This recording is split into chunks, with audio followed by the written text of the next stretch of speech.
Kalau ada tulisan JKW kemudian diartikan milik saya, ya seneng banget saya, alhamdulillah punya kapal. Nanti ada truk, ada tulisannya JKW lagi, oh itu miliknya Pak Jokowi, alhamdulillah lagi. Nanti ada apa lagi?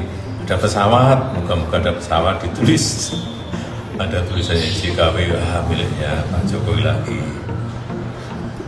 Kaya raya lah saya. Pak, tapi kemarin dari pihak pemiliknya mengatakan bahwa itu nama pribadi, bukan, tidak ada sangkut pautnya dengan Pak Jokowi. Nah iya, berarti kan sudah ada klarifikasi, ngapain ditanyakan? Merasa nggak sih Pak, apa dirugikan dengan kalimat JKW sampai oh banyak kok, tulisan di truk juga banyak, saya lihat ada di bus juga ada. Biasa aja lah, biasa.